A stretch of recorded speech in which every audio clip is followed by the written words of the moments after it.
The world was nothing but a raging wall of white. Olivia Rosemont couldn't see the sky, the ground, or even her own hands. Snow beat against her face like sharp needles. The wind howled in her ears and wrapped around her body like a living creature trying to drag her under. Her coat was thin, her gloves soaked, and her breath came in short, painful gasps. She fought the storm with every step, her legs stiff and shaking. Her horse, Patches, stumbled again. His tired cry was swallowed by the blizzard. They were supposed to reach a town called Redemption before dark. The map she carried was probably frozen to pieces. Nothing was as she'd planned. Instead of safety, she found herself alone in the Montana wilds, with a storm that felt personal in its cruelty. She had left Boston with a small inheritance and a letter from her great-uncle Jonathan Rosemont, a man she had never met but who had offered her hope. Her parents were gone, taken by sickness. Her cousin, Leland Monroe, had tried to take everything else, including control of her future. So she ran west to escape him, praying the life she'd been promised here would be real. Now she wasn't sure she would live to see morning. Patches fell hard this time. The horse went down with a sound that tore through her frozen chest. Olivia flew forward into a deep pile of snow. Her body sank instantly. Pain shot through her limbs, but the cold numbed the edges of it. "No, no," she whispered as she crawled toward her horse. His leg twisted at an angle that made her stomach drop. He wasn't getting back up. The truth sank into her like ice. She was alone. Alone in a storm that killed strong men and left their bodies frozen solid. She forced herself upright. Her legs shook as she turned away from her fallen horse. She whispered an apology to Patches, then pushed forward into the white nothing, driven only by the will to stay alive. The cold tried to pull her down. It made her eyelids heavy, her thoughts slow. She started imagining warm fires and her father's laughter. Her steps wavered. She fell once, twice. The snow welcomed her like a soft bed. Just when she felt herself drifting into a dangerous sleep, she heard it, heavy hoofbeats cutting through the storm. A shadow formed ahead of her. A dark figure on a tall black horse broke through the wall of white. For a moment she wondered if she was imagining him. He rode closer, towering over her. A wide-brimmed hat covered his face, but she saw the hard shape of his jaw and the cold steel of his eyes. Snow clung to his coat and shoulders. "You picked a bad day to die, ma'am." His voice was rough, deep, and real. She stared up at him, her lips barely moving. The cold had locked her jaw. He swung down from his horse with smooth, powerful movements. Up close, he looked carved from stone. Broad shoulders, a thick beard, pale gray eyes that missed nothing. "Where's your horse?" he asked. She lifted a trembling hand behind her. Fell, leg. He didn't waste time. He pulled a heavy wool blanket from his saddle and wrapped it around her. The warmth made her gasp. His gloved hands were strong, his movements firm but gentle. "Can you ride?" he asked. She nodded, even though she didn't know if she could. "Up you go," he said.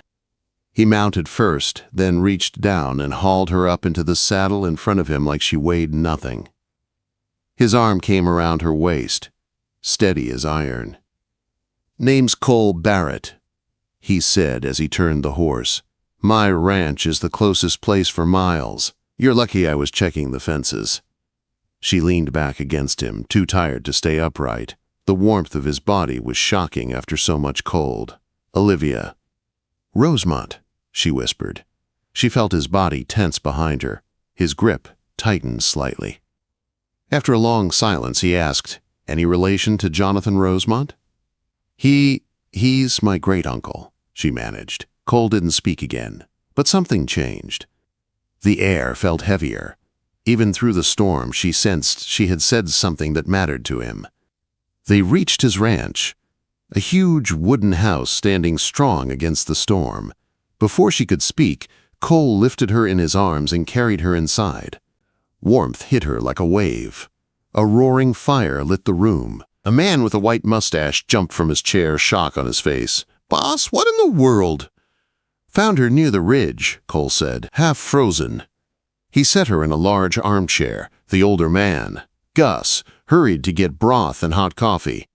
Cole took off her boots, his hands working quickly as he rubbed warmth back into her nearly blue feet. The shock of the intimacy startled her. No one had ever touched her with such quiet urgency. "You're headed to Jonathan Rosemont's place?" he asked. "Yes," she whispered. Cole paused. Then he looked up at her with eyes that held no softness. "No one told you," he said quietly. "He's dead. Died 6 months ago." The words struck her like a blow. Her one hope. Her one destination. Gone. Tears filled her eyes, freezing on her cheeks. Cole stood. "Storm's bad. You'll stay here tonight." But humiliation and fear overwhelmed her. She whispered, trembling, "I have nowhere to go. I can work. I can earn my keep." Cole stared at her for a long moment, his face unreadable. "Fine," he said at last. "Gus, show her to the guest room." Quote. Later, dressed in borrowed clothes from Cole's late wife, Olivia stood trembling in the doorway, unable to hide her fear. "My whole life. I've never even shared a bed," she whispered. She meant she had never been this vulnerable, never depended on strangers. Cole slowly turned to her. The poker dropped from his hand. He walked toward her with an expression she couldn't read. Then he spoke words that changed everything. "Then share mine forever." Olivia stood frozen in the doorway, unable to believe what she had just heard. Cole Barrett stood in front of her, tall and unmovable, his face hard as iron, his eyes pale like winter ice. The fire behind him threw shadows across his broad shoulders, making him look even more formidable. "What?" she whispered. "You need a name, a roof, and protection," Cole said, his voice low and steady, as if he had already decided everything. "This land is dangerous. Folks will come after you because of your uncle's property. Because you're alone. A woman with no kin is easy. Pray out here." He stepped closer, stopping just inches from her. "I need a wife," he continued. "This house is empty. The town talks. A marriage solves both our problems." Olivia stared at him. She could barely breathe. "A business arrangement?" she asked softly. "Yes," he said without hesitation. "Simple as that. You get my name, my protection, my home. In exchange, you run the house and keep things in order. No other expectations." He let his words sink in, then repeated in the same steady voice, "You said you've never shared a bed. Then share mine forever, as my wife." Her heart pounded so loudly she wondered if he could hear it. She had come west with hope. Now she was being offered something she didn't know how to understand. Marriage, but not love, not tenderness, just survival. She should have said no, but she had nowhere else to go. 2 weeks later, after the storm cleared, Olivia stood in the sheriff's office in Redemption. A judge read out the vows without emotion. Cole stood beside her, arms crossed, jaw tight. There was no kiss, no smile. Just a nod when the judge declared them man and wife. Cole guided her out the door with a hand on her elbow, his touch firm but distant. Townspeople stared at them through dusty windows. Whispers followed them like smoke. The widow Barrett took a wife. He pulled her out of a snowbank. He don't look thrilled about it. Olivia kept her eyes down, her cheeks burned. She felt like a stranger in her own life. Back at the Bar B ranch, Cole moved her few belongings into the master bedroom. The room was simple, but the bed was large and carved from dark wood. A faint scent of lavender lingered in the sheets. Mary's scent, Cole's late wife. Cole lowered her valise to the floor. "You take the bed," he said. "I'll use the cot in my study, like we agreed." And that was that. The next weeks passed, in a blur of work and loneliness. Olivia threw herself into helping Gus in the kitchen, cleaning the house, mending clothes, and learning ranch chores she'd never imagined doing. She woke before dawn and fell asleep exhausted each night. Cole was everywhere and nowhere. He left before sunrise, returning late. He ate quietly, spoke rarely, and slept in his study every night. She felt like a ghost in her own marriage. But sometimes, only sometimes, she caught him watching her. He would stand in the doorway while she stirred soup, his eyes unreadable. Or his hand would brush hers when they passed the same doorway, and he would tense like he'd touched fire. She didn't know what any of it meant. One afternoon, while she was lifting a heavy sack of flour, her arms shaking, Cole suddenly appeared behind her and took the weight with one hand. "You'll hurt yourself," he said. His voice was quiet, not harsh, and it made her chest ache in a way she didn't expect. Their fingers touched for a second, warm skin against warm skin, and she pulled back, startled. He didn't acknowledge it. He simply set the sack down and walked away. A small moment, but it lived in her mind all night. Not long after, trouble came straight through the front door. Hank Dawson, big, mean-eyed, and known for causing trouble, pushed into the great room with a smirk. "Well now, Barrett," he drawled. "Heard you took yourself a new wife, prettier than the last one." Olivia froze. The insult cut sharp. Before she could react, Cole crossed the room in 2 long strides. "If you ever speak my wife's name again," Cole said in a voice as cold as steel, "you'll be choking on your teeth." Dawson blanched. He muttered something under his breath, then backed out of the house. Cole didn't look at her afterward. He just walked outside, jaw clenched. But Olivia's heart beat faster. He had called her my wife. And he had meant it. As spring arrived, Olivia found friendship with Molly, the blacksmith's daughter. Molly was bold, loud, and unafraid to speak her mind. "He looks at you sometimes," Molly said one afternoon, "like there's something he wants to say but doesn't know how." Olivia felt heat rise in her cheeks. She didn't know how to feel about Cole. He was distant, but kind. Cold, yet protective. A storm and a shelter all at once. Still, something darker hovered at the edge of her new life. Her great-uncle's land bordered Cole's. Sheriff Miller told her it was valuable, too valuable, and dangerous men were interested. Olivia tried not to worry until 2 strangers stepped off the stagecoach one afternoon, men in suits. Men with the cold, sharp eyes of people who carried secrets. Men who asked questions about her. Men who said the name she feared most. Leland Monroe. Her cousin, her past, her nightmare. Everything she had run from was riding right into her new life. And Cole Barrett had no idea what was coming. Trouble came with the next sunrise.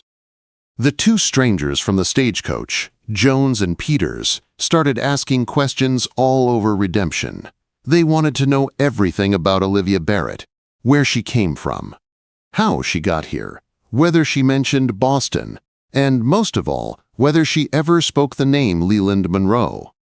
When Molly rushed out to the ranch with the news, Olivia felt her stomach drop. "Liv, they're not lawmen," Molly whispered, fear in her eyes. "They're colder than that." "And one of them asked if you were headed west to escape a man named Monroe." Quote, the name chilled Olivia deeper than the worst Montana winter. Her past had finally found her. That night, Olivia could barely sleep. Every sound outside felt like a threat. Every creak of the old ranch felt like a warning. Cole slept on the cot in his study like always, putting more distance between them at the worst possible time. She had promised herself she would tell him the truth. But how could she explain that danger had followed her across 1,000 miles? How could she admit she wasn't just a lost woman, she was a hunted one? She never got the chance to explain. 2 days later, she rode into town for supplies. As she stepped out of the general store, the man with the scar, Jones, blocked her path. "Miss Rosemont," he said with a cold smile, "a long way from Boston, aren't you?" Olivia froze. "You're mistaken," she said quickly. "Oh no, we know exactly who you are." His eyes gleamed cruelly. "Mr. Monroe sent us to bring you home. He's a very determined man." "I'm home," Olivia said, forcing steel into her voice, "and my name is Mrs. Barrett." Jones laughed softly. "A local custom, nothing more. It can be undone." He reached for her arm. "I wouldn't do that," a voice growled behind them. "Cole!" He sat on his black horse in the center of the road, a rifle across his lap, eyes narrowed into icy slits. "Step away from my wife," he said. The words hit Olivia like a warm shield around her heart. Jones dropped his hand. Peters appeared behind him, hand twitching near his coat. But Cole wasn't bluffing. "You've got until I count to 3, he said calmly. 1. The two men exchanged a look. They weren't gunslingers. They weren't ready to die on a dusty Montana street. 2. They backed away and hurried up the road toward the hotel. Cole didn't lower the rifle until they were gone. Then he turned to her, jaw tight. "Get on your horse," he said. "We're going home."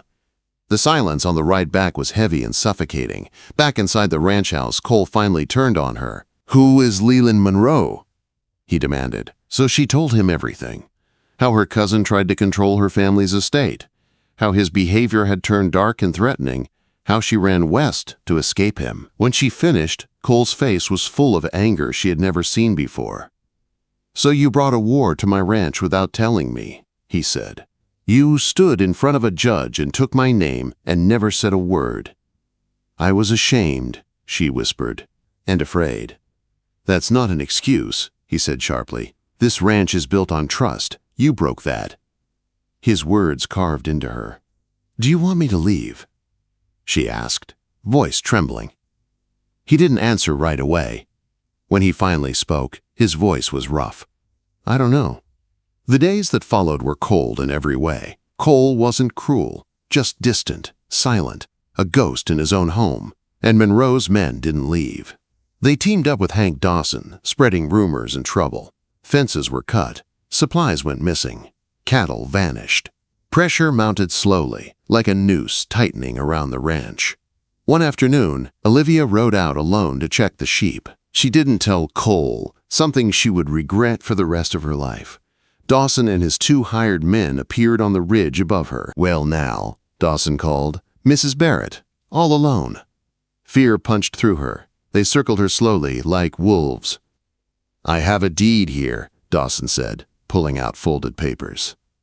"You sign your uncle's land over to us, and all this ends. You go back east." "Nice and easy." "No," she said, her voice shaking but steady. "That land is mine. I won't sign anything." Dawson's eyes darkened. "Fine. Then this won't be easy." He lunged for her reins. Olivia kicked her horse hard and fled. The men gave chase. The trail was steep, rocky, deadly. Dawson gained on her. She saw him pull his gun, not to shoot at her, but at her horse. A gunshot cracked the air. Dawson's hat flew off his head. That was a warning, a voice thundered. Cole stood on a rocky ledge above them, rifle trained on Dawson.